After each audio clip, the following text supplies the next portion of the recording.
I was kicked to the curb, now they want to hand my house to him. Hey Reddit. I've been staring at this blank text box for days, trying to figure out how to start. My name's Mark, I'm 35, married 10 years to Emily, and for most of that time I thought we had the kind of relationship people envy. 2 kids under 6, a cozy home in the suburbs, matching cars in the driveway. But beneath that picture-perfect facade, things were unraveling and I sensed it before she even knew I knew. It began small. Little shifts in routine. Emily started leaving for work meetings late at night, coming home at odd hours smelling of coffee and something else, something unfamiliar. At first, I chalked it up to stress. She'd finesse it when I asked, big project deadline, just needed to clear my head. I'd nod, drop it, tuck the kids into bed solo. Then came the phone. I'd hear it buzz under a pillow or tucked in a couch cushion. I'd glance over, a message preview reading, can't wait to see you again, or, tonight's our night, right? No name. No context. When I gently asked, she'd shrug and flip the screen away. Our dinner conversations felt rehearsed. I'd mention something mundane, hey, saw your mom today. She'd reply, distracted, I'd catch her humming under her breath in the shower, like she was replaying someone else's words. The intimacy drained away, those stolen kisses in the hallway, the sleepy, I love you, at midnight they became rare. One Sunday afternoon, the kids were at Grandma's. We had the house to ourselves. I was washing dishes while Emily scrolled on her phone, perched on the counter. An email notification popped up, consultation confirmed with, law office name. My grip tightened on the sponge. A lawyer. For what? My pulse raced. I didn't confront her then, not yet. Instead, I spent the next week watching closely. I noted how her work laptop glowed late into the night. I caught small transfers from our joint account into another bank I'd never heard of. I overheard her whispering plans into speakerphone, by next month, it'll be done. I felt like a detective in my own life, piecing together clues while wearing a smile at PTA meetings. I tucked screenshots and receipts into a hidden folder, all while she continued her charade, I'm overwhelmed, we need some space. And somewhere in the back of my mind, I knew that space wasn't distance, it was a countdown. I realized I was watching the prelude to a divorce ambush, and I refused to be blindsided. So I made a decision that night, after tucking my daughter into bed and hearing my son's soft breathing next door, I was going to protect my family and myself. Quietly. No dramatic accusations, just preparation. By the time I realized Emily was gearing up to serve papers, I'd quietly assembled a playbook. I wasn't about to let 10 years of marriage, and our kids' future, be jeopardized by a snap decision. Here's how I laid my groundwork, step by step. I reached out to a divorce attorney I discreetly met through a coworker's referral. No big, I think my wife is cheating on me, announcement, just, I need to understand my rights in case things go sideways. He walked me through local laws on asset division and custody, then helped me draft a list of documentation I needed. That very evening, I opened a new checking account solely in my name, nothing flashy, just a secure nook for my portion of our savings. Over a series of small, unnoticeable transfers, I moved about 40% of our joint emergency fund there. Legally, it was mine anyway, emotionally, it was a lifeline. I created a private spreadsheet, yes, Excel feels so unromantic, to chronicle every odd behavior. Dates she logged, working late, but wasn't in the office. Screenshots of text previews, can't stop thinking of you. Bank statements showing that mysterious new account. Photos of new jewelry I never got to admire. Transcripts of overheard calls where she talked about wrapping this up. Each entry had a timestamp and a short note, my future self would thank me in court. We'd collected a few heirloom watches and my grandfather's vintage guitar over the years. One weekend, I told Emily I had a surprise for the kids, a treasure hunt that would take them to Grandma's. While they were gone, I boxed up the heirlooms and stashed them at my brother's place, safe from any oversights. Our 2 children mean everything to me. I kept a daily log of my parenting contributions, school drop-offs, doctor's visits, extracurricular pickups. I also asked a close friend, someone I trust implicitly, to write a character reference about my devotion as a dad. I installed a secure password manager on our shared devices and moved my personal emails and cloud storage onto a private account. It felt shady, but in a world of ambushed divorces, trust but verify became my mantra. All of this happened under a veneer of normalcy. I still woke Emily with coffee, kissed her goodbye in the morning, and hugged our kids every night. No dramatic confrontations, no suspicion-driven interrogations. If she detected anything, she didn't betray it. Emotionally, it was exhausting, like running a marathon in a suit and tie. But every transfer, every screenshot, every notarized document was a stitch in the safety net I was weaving. Because when a divorce notice finally landed on our kitchen counter, I intended to be ready. It was a Tuesday afternoon when I walked in the door and saw it, a crisp manila envelope sitting squarely on the counter, no note, no explanation. My heart pounded as I slid it open. Inside were the divorce petition and a motion for temporary orders. She wanted exclusive use of our family home, full access to the joint accounts, even primary custody of the kids, effective immediately. Emily's plan was clear: take control of everything before I could mount a defense. But she'd underestimated how prepared I was. I called my lawyer on the spot. Within 24 hours, we had our counterpetition filed. While her documents painted me as absent and irresponsible, ours told the opposite story. Timeline of her secrecy, the screenshots of her late-night texts, the mysterious bank transfers, her lawyer consultations months prior. Evidence of my involvement, logs of bedtime routines I handled alone, photos of every family dinner I cooked, my meticulously dated spreadsheet of joint expenses she'd paid without complaint. Proof of her financial maneuvering, bank statements showing her quiet withdrawal of funds, the paperwork for my newly secured account. A week later, we faced off in front of a family court judge for the temporary orders hearing. Emily arrived confident, dressed immaculately, her lawyer ready with a prepared statement about emotional neglect and the need for stability for our children. She attempted to frame me as unwilling to co-parent and financially unreliable. Then it was our turn. My lawyer stood and calmly walked the court through the evidence. He passed the judge the folder of texts where Emily herself admitted planning this divorce blitz. He showed the transfers into my separate account, legally mine but a clear sign she feared I'd have the upper hand. He even read aloud her own Google search history: how to free spouse's assets, best strategy for alimony. When the judge asked Emily if she had discussed any of this with me before filing, her confident facade cracked. She hesitated, then mumbled she didn't feel safe bringing it up. The judge raised an eyebrow and asked for specifics. None came. By the end of the hearing, the judge denied her request for exclusive occupancy of the home, refused to grant her unfettered access to joint accounts, placing a freeze on withdrawals until further order, ordered both of us to joint custody and scheduled a full hearing in 60 days. Emily sat there, jaw clenched, the weight of failure settling on her shoulders. Her plan to blindside me had spectacularly backfired. She'd walked into court believing she had the upper hand, only to emerge with fewer rights than before. As we left the courtroom, I caught her eye. She looked defeated. And I knew this wasn't over. But for the first time, I felt in control. The Monday after the hearing, Emily sent me a text at 7 a.m. "Mark, can we talk? I realize now how I handled everything was unfair. I'm sorry. Can we please work this out?" Her timing was almost laughable. She messaged me just as I was dropping our son off at elementary school. I stared at the screen, my thumb hovering over reply, and I thought back to the weeks of secrecy, the cold shoulders, the legal ambush. By then, I had already secured a new apartment nearby. I'd packed up my office supplies, our kids' favorite toys, and even her wedding gift, an antique vase she loved, in a careful wrapping with my brother's help. I wasn't running, I was moving on. I took a deep breath and typed back.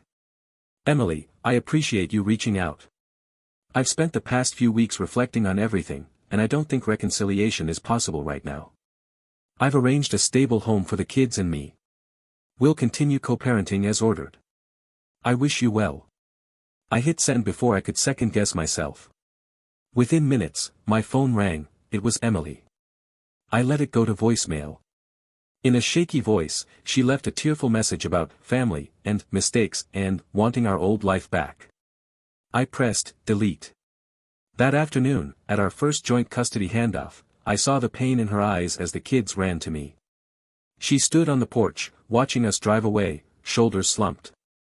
I felt a pang of sadness, for the marriage we once had, for the life that had unraveled. But I also felt relief. Relief that I protected myself and our children from further chaos.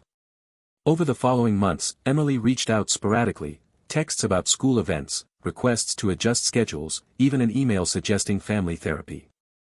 I responded with concise confirmations but never let the door fully open. I'd learned that, sorry, doesn't erase years of planning and betrayal. Meanwhile, life for me and the kids settled into a new normal. Weekends at the park, bedtime stories without tension, dinner without shadowy glances. I focused on building trust and consistency, things I hadn't realized we'd lost until they were gone. In the end, Emily's attempt to patch things up was too little, too late. I'd seen her plan coming, and I'd built my own plan to protect what mattered most. Sometimes the hardest part of love is knowing when to let go, and having the courage to see a broken promise through to its rightful conclusion. A year later, I've refinanced the house into my name, started a garden in the backyard the kids helped plant, and even connected with an old friend who reminded me how to laugh. Emily and I communicate only about school pickups and holidays. There's no bitterness anymore, just a clear boundary that keeps us both honest and our children safe. I was kicked to the curb, now they want to hand my house to him. Hey Reddit. Strap in, because this one still feels surreal every time I replay it in my head. I'm Alex, 32, and for most of my life, I thought family was a given, unconditional, unshakable. But last year, my world flipped upside down when the people who swore they loved me decided my home belonged to someone else. It all started 5 years ago, when my parents, let's call them mom and dad, invited my younger half-brother, Jake, now 22, to move in temporarily after he flunked out of college. At first, it was fine. He needed support, they offered it. I was living abroad at the time, so I didn't witness the early friction. But once I returned home for good, the atmosphere had shifted. Dad would swoop Jake off to car shows I used to bond with, Mom fussed over his cooking experiments in my kitchen, and I felt increasingly like a guest in my own childhood home. For months, I chalked it up to growing pains, new family dynamics, adjusting to each other. Then came the subtle signs. It began with offhand remarks, this place needs a fresh coat of paint. I was thinking we could open up the loft into a man cave for Jake. I laughed them off, why wouldn't they want to improve our place? But every suggestion elbowed me further to the sidelines. Birthday dinners turned into, Mom, would you ask Alex to come, texts to Dad, who'd reply, nah, maybe next time. I went from cherished guest to optional extra, and it stung worse than I expected. When my loan payments ballooned, I reached out for advice. Mom loaned Jake, her struggling college kid, $5,000. When I asked, she said, you're doing fine on your own, sweetheart. My own sister secretly quipped, funny how support only flows one way. Then, last November, I got the meeting notice. Dad gently asked me to sign a house distribution agreement, giving my half share to Jake, to keep things simple. I remember laughing nervously, surely this was a prank. But when they slid a lawyer's draft across the table, I realized they were serious. They'd already redrawn the will and insurance papers. My home, my refuge of childhood summers and first heartbreaks, was being reallocated to Jake, the kid they brought in 2 states away. That night, I lay in my old bedroom, walls I'd painted, posters I'd hung, wondering how I'd become the villain in my own story. I knew I had to fight back, but after feeling so unwelcome for years, I wasn't sure where to start. When I woke up the next morning, the weight of that lawyer's draft felt like a punch in the gut. My childhood home, my safe place, was being quietly reassigned to my half-brother, Jake. I took a long look around the room I grew up in, then picked up my phone and called a family law attorney I'd met once at my office holiday party. No dramatic confessions over coffee, just, I need to know my rights if someone tries to transfer my property share without my consent. He got me in 2 days later. At that first meeting, he laid out the basics. As a co-owner on the deed, I had to sign any transfer. And if I suspected undue influence, I could contest changes to the will. That clarity was empowering. I left his office clutching a list, gather original deeds, mortgage statements, anything showing my name, and get it fast. Over the next week, I turned detective. I dug through my email for closing documents, scrolled through old bank statements, and even logged into the county recorder's site to download the deed showing my 50% stake. Every payment notification, every insurance premium, if it had my name on it, it went into a growing digital folder. I printed it all out and filled a 3-ring binder with tabs labeled Deed, Mortgage, Insurance, and Will Amendments. But paper alone wouldn't win in court. I needed witnesses. So I turned to Aunt Maria, the one family member who'd always had my back. I told her, I need you to remember how Mom and Dad always called the house Alex's future legacy, and she didn't hesitate to jot down her recollections in a notarized affidavit. I walked next door to Mr. Chen, our retired neighbor, and reminded him of that summer barbecue when Dad looked proud and said, I hope this home stays with Alex one day. He agreed to a written statement too. Money for legal fees was another hurdle. I opened a separate litigation fund account and quietly diverted 10% of each paycheck. I also applied for a local mediation grant. My attorney mentioned, if we could settle without full litigation, it would save thousands. All the while, I leaned on my therapist twice a week, because taking on your parents is as emotionally brutal as it sounds. And in an online support group, I found others who'd navigated similar betrayals, practical tips on court etiquette, advice on deposition prep, even encouragement when I doubted myself. By the end of that fortnight, I wasn't just a wronged son, I was a co-owner who had assembled a rock-solid case. The binder on my desk felt heavy, but it was proof that I was ready to fight for what was mine. I'll never forget that gray Wednesday morning, sitting in a bland conference room with my parents on one side of the long table and me on the other. Between us, our attorneys and a professional mediator, whose sole job was to guide us toward a resolution. The entire house of cards my parents planned to hand my half of our family home to Jake was about to collapse. We just want what's best for the family. Dad nodded, adding, Jake needs a fresh start, and this seemed like a fair way to help him. The mediator glanced at them, then at my binder, an inch-thick stack of deeds, bank statements, affidavits from Aunt Maria and Mr. Chen, email chains, and screen grabs. My lawyer spoke next. Every one of these documents shows Alex's legal and emotional investment in the property. Any transfer without his voluntary consent constitutes undue influence.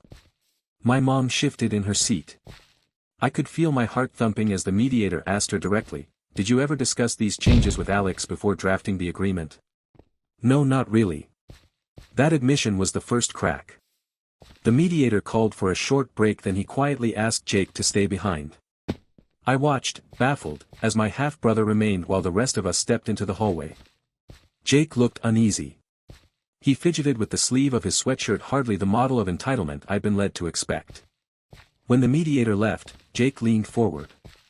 In a low voice, he said, Alex, I never wanted your share of the house. Mom and Dad kept telling me it was mine to help me get on my feet, but it just felt wrong. I'd rather you keep it or we sell it and split everything 3 ways. I knew Jake had struggled, but I never imagined he'd push back against my parents' scheme. His genuine regret and loyalty in that moment shifted the entire dynamic. Back in the room, the mediator cleared his throat. Given Mr. Jake's statement and Ms. Diane's admission of no prior discussion with Alex, he said, peering over his glasses, it's clear this proposed transfer is neither voluntary nor properly informed. He turned to my parents, I recommend you rescind this agreement immediately and allow the property to remain in its current shared ownership. My mom's face drained of color. Dad stammered something about fairness, but the mediator pressed on. Family gifts must be given freely. This is clearly under undue influence and must be voided. Within minutes, our attorneys drafted a simple stipulation, the deed transfer clause would be struck, and both sides would cover their own legal costs. The mediator outlined a plan for future conversations should either side wish to sell the house, we do so with full transparency and mutual consent. And the person I thought was the beneficiary turned out to be my unexpected ally. Walking out of that building, I felt a mix of exhaustion and exhilaration. My parents' scheme had spectacularly collapsed, and I emerged with both my share of the house and a newfound respect for my half-brother. Walking out of that mediation room felt like stepping into bright sunlight after being trapped underground. My parents were quiet, Jake gave me a tentative thumbs up, and I realized that the worst was and wasn't behind us. Here's how things unfolded in the weeks and months that followed. My parents called a family meeting the next Sunday. No lawyers, just us around the dining table. Mom's eyes were red, Dad looked chagrined.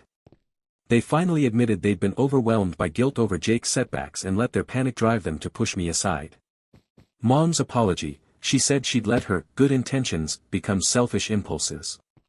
She asked if I could ever forgive her. Dad's promise: he vowed to involve me in any major decision moving forward. He also set up a small, family fund I helped manage, so decisions would feel more collaborative. I told them forgiveness would take time. Actions, not words, would prove their sincerity. Surprisingly, Jake and I grew closer. He confessed that he'd been mortified by his parents' plan. He never wanted the house, just a fresh start. We started hanging out again, weekend barbecues, impromptu carpentry projects in the garage, even co-hosting a charity 5K for local college scholarships, a nod to his unfinished education. He's now saving up for community college, and I've agreed to help him find internships in housing, on his terms. With the mediator's help, we drafted a simple, written agreement. If any of us want to sell the house, we give 6 months' notice and split proceeds equally. Any major renovations or loans against the property require unanimous written consent. A quarterly, family check-in, to revisit finances, make sure no one feels left out. No more surprises, just clear boundaries and shared responsibility. On my end, I kept seeing a therapist to process the betrayal and learn healthy ways to assert boundaries. I also set up automatic bill payments in my name only and kept a modest escrow fund for legal contingencies just in case. It felt oddly empowering to take back control of my finances and my peace of mind. Today, I drive down my tree-lined street and feel that old warmth returning. The house is still our house, in the truest sense, a place where disappointments happened, but also forgiveness and laughter. My parents and I aren't back to where we were 10 years ago, and maybe we never will be, but we're rebuilding, brick by brick. Jake and I have even joked about turning the loft into a workshop for his woodworking classes. My parents have finally learned that family first means all of us, not just the person who seems the most needy in the moment. TLDR, after my parents tried to give my half of our home to my half-brother, I fought back in mediation and won. We've since built new agreements, healthier boundaries, and even patched up our relationships, stronger and wiser than before. Family can wound you, but it can also heal you, if you let it. AITA for never coming back after my family stranded me in another state. Hey Reddit. I'm 27 now, but rewind to age 12, summer break, my family piling into the minivan for what was billed as an epic cross-country adventure. 4 of us, mom, dad, big sister Clara, 15, and me, were supposed to see national parks, quirky roadside diners, and maybe sneak in a Six Flags stop. I'd been looking forward to it for months. The first 2 days were textbook family fun, Dad's cheesy road trip playlist, Mom's Tetris-like packing of the luggage, Clara's endless selfie sessions. We camped under the stars, roasted marshmallows, and I was certain this was the coolest summer of my life. Then, day 3 happened. We pulled off the highway near a tiny town in Missouri. Dad said, "Let's stretch our legs," and we all hopped out. I was halfway to the portable toilet when I heard Clara's mischievous giggle. Next thing I knew, the minivan doors slammed shut. I turned, stunned. Mom was behind the wheel, Clara was in the passenger seat grinning like she'd won the lottery, and Dad was waving with an exaggerated, "Bye, kiddo," flourish. I yelled for them to stop. I ran after the van, stumbling in flip-flops over gravel, screaming, "Wait. You're leaving me here." They didn't slow down. Clara laughed. Mom called, "Let's see if he can make it back," and Dad just honked once before they disappeared over the horizon. My pulse was racing. I stood there, heart pounding, clutching my backpack, drenched in sweat under the July sun. Cars passed by, and I tried flagging one down, but everyone just stared. I rummaged through my bag for water, heart sinking, no cell phone, no cash, nothing but a map, an old paper map, of the state. I spent hours wandering a dusty stretch of 2-lane road, my imagination running wild. What if they really drove off and forgot me? What if they thought it was just a joke? Fear turned into anger as the sun beat down. I had school supplies, not survival gear. Finally, a kind trucker stopped and offered me a ride to the nearest town. I begged him to call my aunt, anyone who could help. That night, I was safe, but utterly alone in my head. My parents called at midnight. Mom's voice was shaky, Dad sounded half apologetic. They said it was just a prank, a harmless test of your resourcefulness. Clara chimed in with an, "I'm sorry if it scared you." But I wasn't laughing. By sunrise, I made a choice. I refused to get back in that van. They wanted to treat me like a joke. Fine. I'd disappear. I stayed with my aunt, then at friends' houses. I grew up in that new town, finished middle school, never looked back. When the dust settled, I was 12, stranded, with no intention of ever climbing back into that van. My aunt, bless her, took me in that night, and with her, I found something I'd never felt under my parents' roof: agency. I transferred into the local middle school the week after the prank. The other kids knew the story: your folks ditched you. Crazy, but I leaned into it. Instead of pity, I found curiosity. I told them I'd orchestrated my own grand escape, that I was a ninja survivor. Before long, the nickname Nomad Nick stuck. Weirdly, I liked it. I wasn't the kid who got left behind, I was the kid who disappeared on purpose. Without mom and dad micromanaging my homework or curfew, I had to figure things out fast. My aunt helped me open a savings account. I babysat, mowed lawns, delivered newspapers, anything to pad that balance. When I needed a textbook, I negotiated trades or bought used. I cooked my own meals, ramen upgrades, learned to patch holes in my jeans, and even mastered the art of bargain hunting at garage sales. By age 15, I was basically running my own household, laundry, bills, even chauffeuring my aunt when her arthritis flared up. I looked forward to every responsibility because it meant I was in control. Freed from the drama at home, I discovered things I never had time for. I found an old acoustic in my aunt's attic. Within months, I was writing songs about highways, lost family, and the open road. I joined the school debate team and realized I could argue, and win, against anyone. That confidence spilled into every part of my life. I started helping at the local youth shelter, teaching younger kids how to dream beyond their neighborhoods. Seeing them look up to me felt pretty great. By the time high school rolled around, I wasn't the kid who got left behind, I was Alex, self-reliant, scrappy, and full of ambition. I made the honor roll, got a scholarship to a good state university, and even interned at a startup tech firm thanks to a teacher's recommendation. Throughout it all, I never spoke to my parents unless absolutely necessary. Their calls, "We miss you," or, "Come on, it was just a joke," went straight to voicemail. Why subject myself to hollow apologies? 2 weeks ago, I got the 107 missed calls. My parents had finally tracked me down, 15 years later. They wanted to talk. They were so sorry and wanted you home. But by then, my house, both the literal one and the home I'd built in my new life, didn't have space for old jokes or casual cruelty. 2 weeks ago, my phone started buzzing like crazy. I looked down and saw 107 missed calls from my family's number, all clustered in the past 48 hours. After a deep breath, I hit play on the first voicemail. Mom's voice trembled. "Honey, I'm so sorry. We've been trying to reach you, please just talk to us."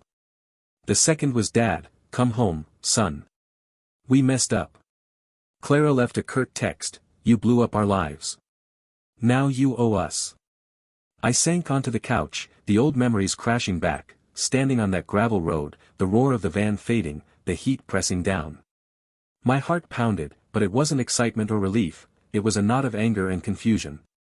All those years of empty apologies had been funneled into these frantic messages, and I realized none of it was for me. It was for their guilt. I scrolled through the rest, missed calls from my aunt checking in, worried voice messages from friends who'd heard my parents eventually found me. I drank a glass of water, trying to steady my hands, then stared at my own reflection in the blank screen. Who was I supposed to become in this moment? The scared 12-year-old, or the self-made 30-year-old who'd built a life on boundaries and hard work? I tapped out a draft reply, "I heard you. I'm safe. I won't be coming back." Then I hesitated, fingers hovering over send. Part of me wanted to pour my heart out, list every lonely night I spent wondering if they'd come back for me, every scholarship I earned without their encouragement, every holiday I celebrated with new friends because my parents had shown up only to mock me later. But I knew that wouldn't help. They didn't call to reconnect, they called to absolve themselves. So I deleted the draft. Instead, I opened the Notes app and wrote, "I deserve more than a prank apology. I need time. Don't call again." I reviewed it, feeling a strange calm replace the racing of my pulse. This was the boundary I'd learned to draw back when I was 12, protect myself at all costs. I hit send. My phone fell silent for the first time in days. I walked outside, inhaled the spring air, and felt the familiar weight lift. They'd found me, yes. But finding me didn't give them claim over my life or my heartbreak. I'd answered in my own way, on my own terms, and now I could finally close that chapter. The moment I pressed send on that last message, I felt something shift. My phone stayed quiet, and for the first time in almost 2 weeks, I wasn't waiting for their next call or voicemail. I sat on my back porch, the evening sky turning pink, and let the silence wash over me. It wasn't emptiness, it was relief. The next morning, I woke up to a single text from my aunt, "We're here if you need anything." No guilt trips, no pressure, just steady support. It reminded me why I'd built this new life around people who saw me, not the punchline of some twisted family joke. My aunt's message was the only lifeline I needed. A few days later, Mom sent one final email. It was succinct, an apology without excuses, acknowledgement of how deeply they wounded me, and a promise to respect my space. I didn't reply. I read it once, let it sit in my inbox, then archived it. I didn't delete it, I wanted to hold on to that acknowledgement, however small. Life ticked on, full of ordinary moments, teaching my niece to ride her bike, mornings at the coffee shop where the barista knows my order, weekends spent hiking with friends who become chosen family. I realized that home isn't a building, it's the people who show up without needing anything in return. Every once in a while, I think about sending a postcard or dropping a hello email, just a line to say I'm okay. But then I remember the gravel road, the heat, the fear of being left behind all over again. And I decide that my peace of mind is worth more than polite small talk. 15 years ago, being stranded felt like the end of the world. Now, I see it as the beginning of a life I chose for myself. I didn't go back, and I don't regret it. I found strength I didn't know I had, and a family who values me. That's the story of how I escaped a prank and built a real home, from the ground up, on my own terms. AITA for cutting my brother out after he assaulted my girlfriend at my wedding. I'd been looking forward to my wedding for over a year, dreaming of the moment I'd see Claire walk down the aisle, picturing my family cheering us on. My brother, Jake, was supposed to be my best man. We'd grown up close, sharing a room, joking around. Sure, he was protective, but I never imagined how far that could go. The week before the wedding, he seemed distant. He wasn't calling me like he usually did, and when I asked if everything was okay, he brushed it off, just nervous, man. Big day. I chalked it up to jitters and focused on finalizing the playlist and seating chart. Claire was glowing, her dress fit perfectly, our friends were buzzing with excitement, and I felt like the luckiest guy alive. On the day itself, the morning was chaos in the best way. Bridesmaids fussing over Claire's veil, me adjusting my tie with my dad's help, the smell of fresh flowers everywhere. Jake arrived late to the groom's prep room, looking sharp in his tux but with dark circles under his eyes. He gave me a quick hug and mumbled, "Let's go crush this." I laughed it off, he'd always had my back. The ceremony went off without a hitch.